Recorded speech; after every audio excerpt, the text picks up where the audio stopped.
Good morning, everybody. Welcome to Sports Shorts Daily. Ronnie Rance alongside Tommy Chrysan, TK over at Tremonti's Meat and Seafood in Baton Rouge, right off of Airline Highway on Jefferson Highway next to Parkview Baptist. Go check out Tremonti's Meat and Seafood.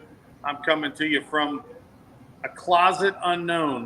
We were packing up the Rougarou land over at Goldsby, getting ready for a long winter's nap.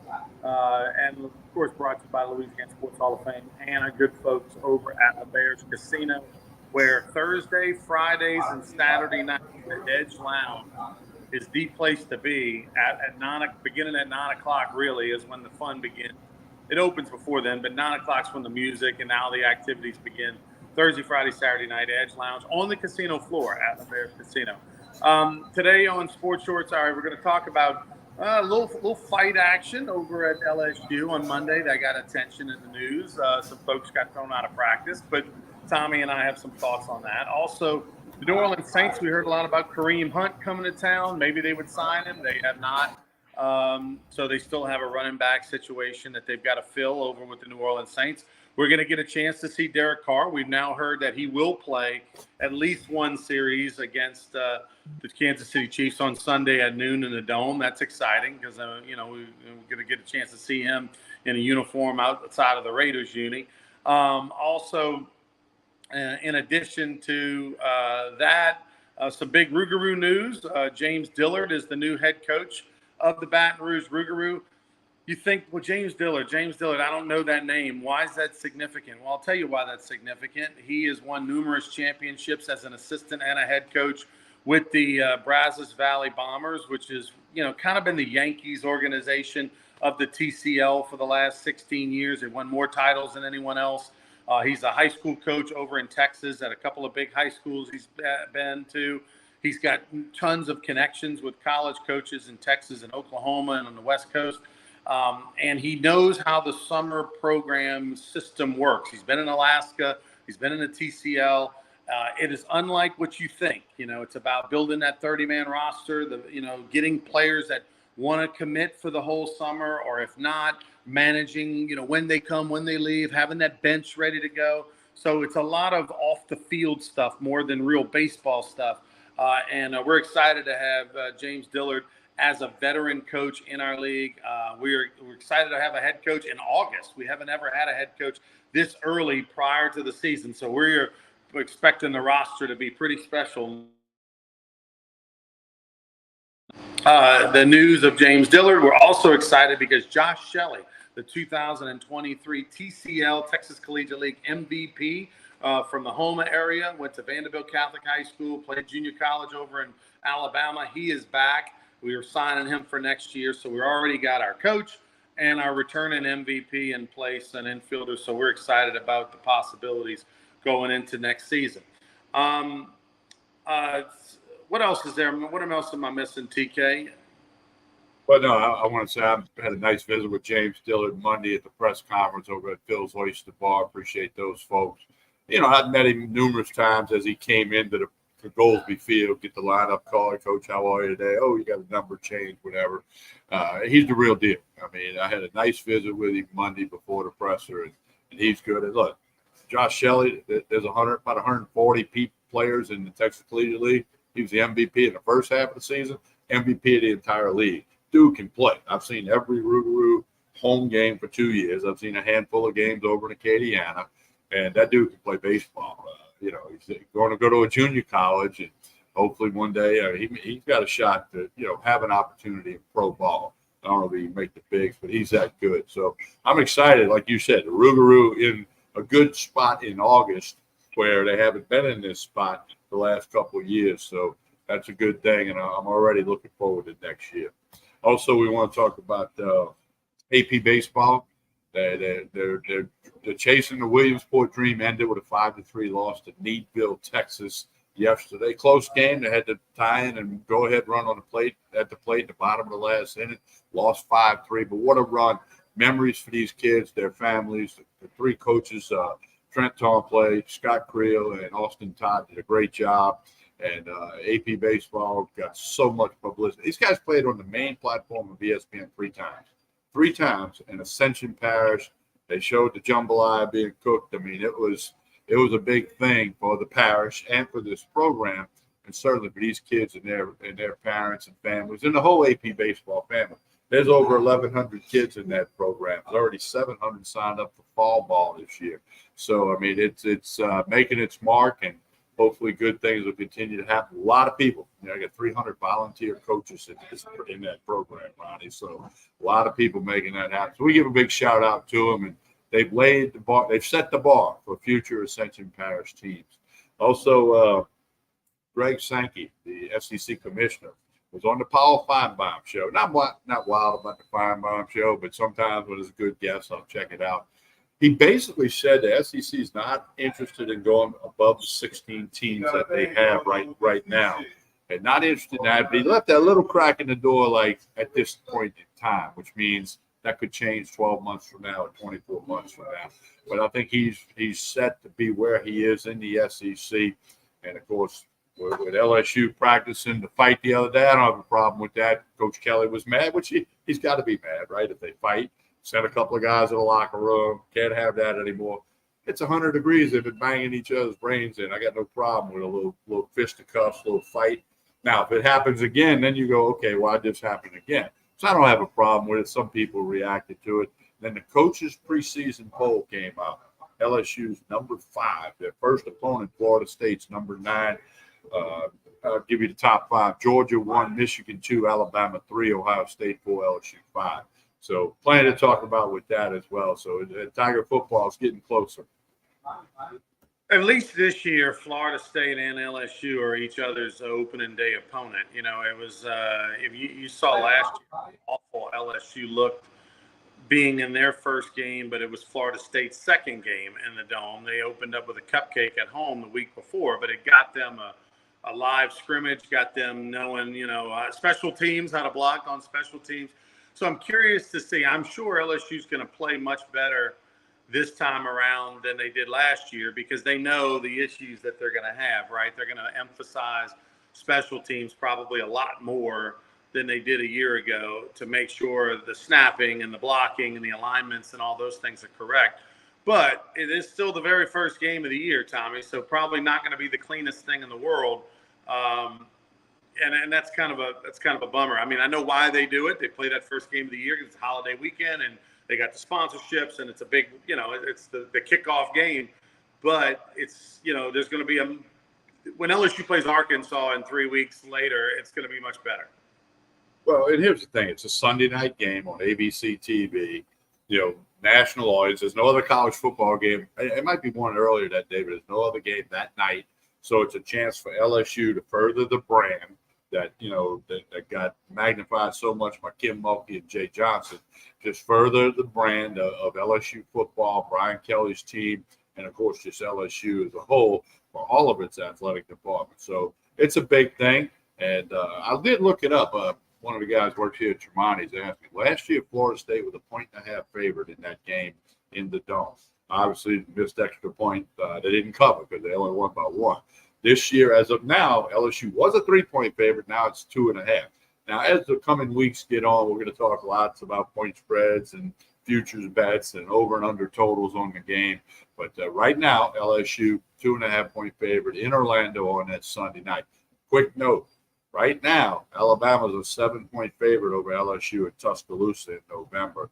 I'm thinking LSU in 7 might be a good thing right now. You're saying Alabama's a 7-point favorite over LSU right now. Yeah, if you can lock in something, that might be interesting to get. Might be worth a hundy. I think if you can get LSU minus 2.5, you take it. Yes. I don't know. I mean, obviously things can happen. Players can get hurt in camp. That can adjust the line. Guys can get suspended. People can transfer. I mean, there's things that can happen in the next, 3 weeks that we're not anticipating potentially. Guy could get suspended for off the field violations or whatever. But assuming everything stays the way it is and stays status quo, I would think that LSU stays the favorite, and I would think it does hover between 1.5 and 3, depending on what's coming out of Tallahassee. You know, how good they're looking, how the rankings keep coming out. If they keep being a top 10 team, maybe people think, well, you know, they're kind of at home. They're in their home state. It's sort of like home field advantage. But like, if you like LSU, and most LSU fans do, and most people that watch the show think that this team has a chance to be special, that they have a chance to win the West, even though they're picked to finish second. If you believe in them and you think they're a top 5 team in the country, then take the 2.5. Get it while you can, because that's a field goal game. Yeah, I would agree with that. And we'll have plenty of football talk with LSU, with the Saints. Southern winning pads the other day for the first time. Coach Dooley over there was happy about that.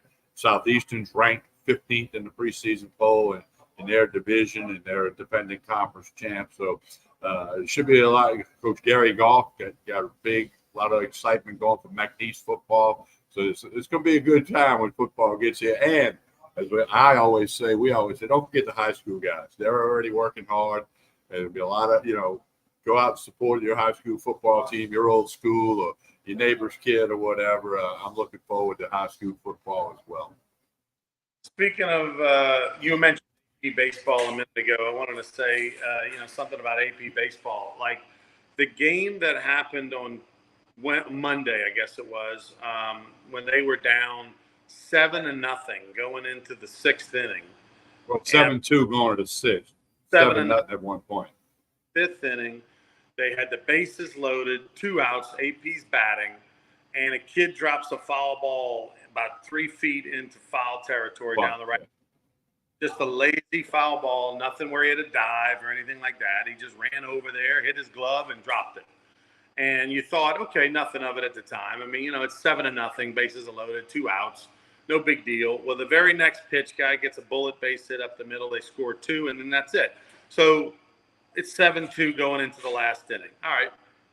But how things transpired, and of course, AP scored 6 runs in the 6th, and they win the game, and a lot of that had to do with walks and hit batters and things like that. But it goes to show you how every little thing matters. Everybody at home or in the dugout or in the stands is thinking, come on, it stinks. We blew the shutout. Oh, we're not going to get the shutout now because we dropped that foul ball. No, if he doesn't drop that foul ball, let's face it, there's as little of a chance as there was of coming back from being down 5 runs going into the 9th. I mean, it's magnified being down going into the last inning for AP. That dropped foul ball by usually the worst player on your team at that age, the right fielder, who's usually where you put the worst defender out there, was a gigantic play. In that moment, you didn't think, but it opened the door for AP to think, you know what, we've got a chance. Hey, we scored 2. We got a chance. If he makes that catch, it's a dagger, and it's over, Tommy. Well, and it goes to a couple of things you and I have heard all of our life. It's hard to get those last 3 outs. You're not done until that last out is recorded and the ump says, 3 outs and you yell ball game. That's when the game's truly over. Now, 98% of the time, a team with a 5-run lead in the last inning is going to win. Although the Orioles were winning 6-3 last night, I had them on the money line going to the 9th, and the Astros ended up with a grand slam, top of 9 to win 7-6. So, most of the time, though, you hold on to it, but it's a memory for those AP baseball kids and their families that'll never go, and those 3 coaches that'll never go away. What was incredible was, so congratulations to them. It was a great run. They ran into a very good Texas team who beat them twice, so they deserve. There's some of the right. The 2, a lefty and a righty curveballs from the Texas kid. I'm telling you, that curveball, now it's only 46 feet away. That's a big difference. That curveball's working in high school against most people. They had some, serious 12-6.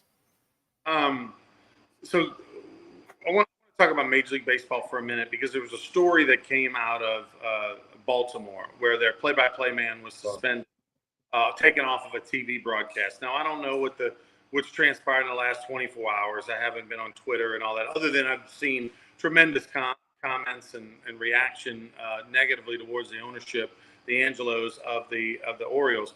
But basically, they're very good play-by-play guy, does a lot of the games with Ben McDonald on radio as well as television. He did not give his opinion. It wasn't, this is what I think. He wasn't frustrated because you do 162 games and you're on the road and he's missing his family. He was literally reading off statistics and got suspended indefinitely because he basically pointed out that the Orioles this year are doing well against Tampa Bay, and they hadn't done well against Tampa Bay over the years. And he pointed out statistics about how many games they'd lost over the last X amount of seasons. I watched it because I saw the headlines, the Twitter or the Facebook post, got me, which is a good headline does, which it made me want to click on it to watch it. Orioles broadcaster suspended after saying this. And of course you click on it. I watched it and I watched it again and I watched it again and I watched it again. And I'm like, what am I missing? What did he do wrong? And then I finally started looking at the comments where you learn a little bit that the owner's son who runs the team was upset about the comments, thought they were negative towards the team. Tommy, the most ridiculous thing ever. I hope there's a lawsuit. I hope this guy gets hired by another team and he leaves tomorrow. Like, it was unbelievable. And as a guy, you and I have done a number of games. And look, I do games for ESPN Plus through LSU. My literal payment comes from LSU, direct deposit to my account. There are times where you are conscious of, hey, I am being paid by LSU. This is an LSU-centric broadcast. Probably, and more than that, college. So you don't be as critical as a professional baseball player or things like that, okay? Because there are 18, 19, 20 on your pocket. So that's probably the bigger thing that tempers maybe some comments rather than who's writing the check. But there is a little piece that comes into, hey, when they're having a bad stretch or a bad year, you don't necessarily go as hard at pointing out some things. But what he said didn't deserve anything. It was statistics. And, oh, by the way, this was something that was gone over with by a director and a producer where they suspended as well because he didn't invent this or come up with this on the fly. So unbelievable. And we've seen this for a few times over the years in Major League Baseball where guys are doing 125, 150 games for an ownership group, and they are very touchy about any criticism. Ronnie, when I watched the clip, I swear, I went, okay, they put the wrong clip up. He didn't say anything wrong. So like you, I looked at it again. I'm like, okay, maybe I wasn't paying close enough attention. I turn the phone off. Okay, I got to watch this. Because like you, we've called hundreds of games. And I'm thinking, wait a minute. And I thought of what you did. The producer, the director said, okay, look, here's your little graphic package for the pregame thing. We got some stats on them playing at Tropicana Field. I mean, and look, the owner's been blasted by other announcers at the MLB level and national level. And I'm like you. This guy needs to be compensated. Look, and I've heard him call many a game because the Orioles are good. I like listening to Ben McDonald, and this guy's the play-by-play. Ben was working with him the night he made these comments.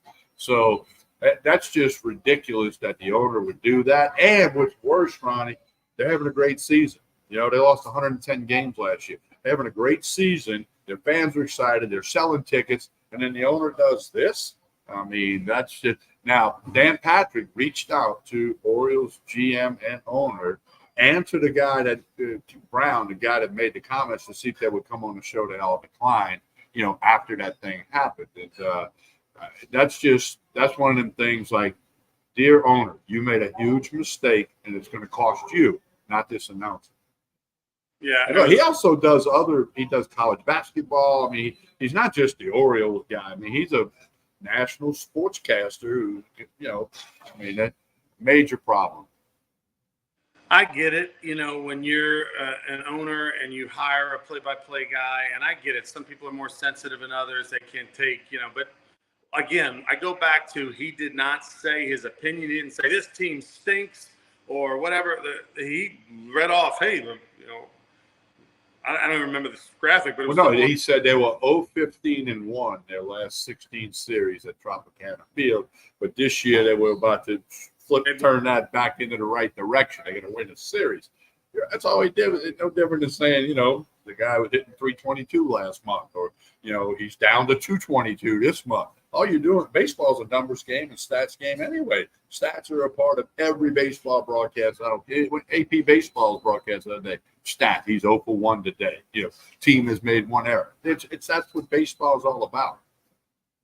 Tommy, tell us about Tremonti's before we get out of here today.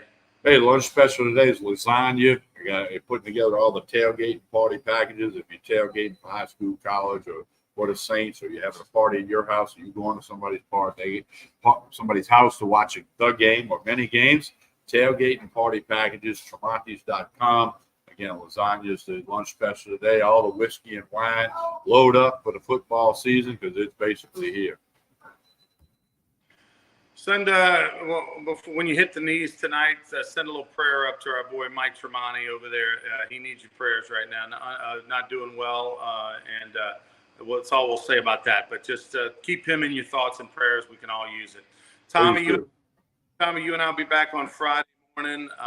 Please like. Also, one other thing I want to mention: Saturday, Sports Shows Radio, Derry Beckwith, who does such a great job with us during football season. Obviously, he's a national champion linebacker at LSU, a cup of coffee in the NFL.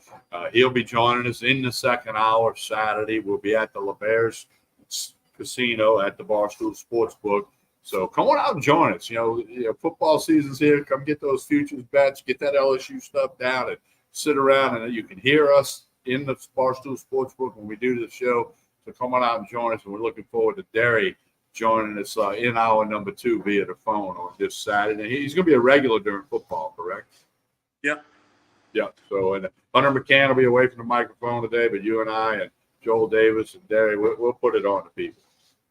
All right, folks, please like and share this video, and we will see you on Friday for more Sports Shorts Daily, presented by our good folks over at LeBears Casino.